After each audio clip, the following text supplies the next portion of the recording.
dia mulai masuk ke dunia gelap, yaitu mulai ini kasino, permainan kasino. Dia saat ini punya misi sangat yang berbahaya. Dia sudah melibatkan dalam dunia organisasinya.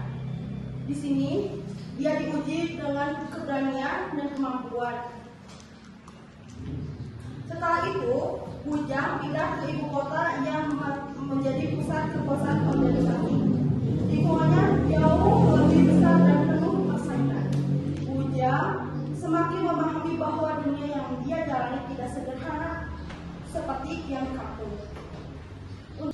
Untuk menghadapi semua itu, Bujang menjalani berbagai latihan keras, termasuk latihan menembak, melatih fokus, ketenangan, dan kedisiplinannya. Namun di tengah proses itu, Bujang mengalami kehilangan besar saat ibunya meninggal. Kejadian itu membuatnya sangat terpukul dan dia menjadi emosional orangnya. Gampang emosi ya. Tapi dia sadar dia harus lebih kuat dan harus lebih dewasa. Walaupun hidupnya keras, Bujang tetap menjalani pendidikan.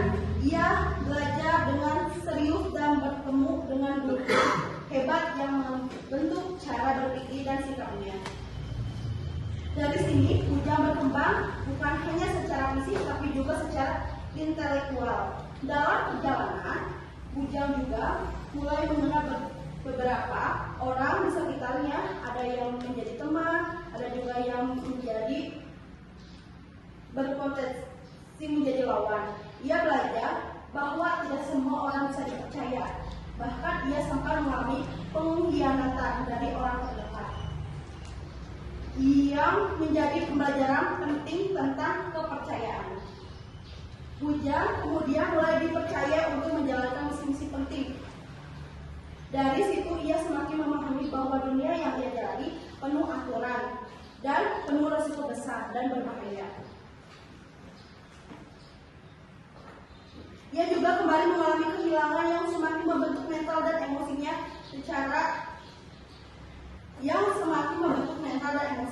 Meskipun begitu, Bujang tidak menyerah. Ia memilih untuk bangkit dan terus melanjutkan hidupnya. Walaupun hidupnya sekarang dia terpukul karena ibunya sudah meninggal. Ia bahkan menjalani perjalanan ke luar negeri, di mana ia mendapatkan banyak ilmu dan pengalaman baru yang membuat semakin matang.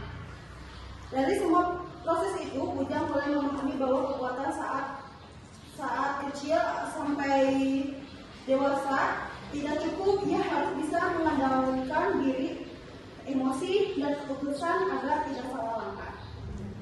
Di akhir bagian ini, Bujang mulai merenung masa lalunya. Dia menyadari bahwa semua yang telah ia alami, baik suka maupun duka, adalah bagian dari proses hidupnya. Dari situlah ia mulai memahami makna pulang yang sebenarnya, yaitu kembali pada jati diri, nilai hidup, dan hal-hal yang benar-benar penting dalam hidup.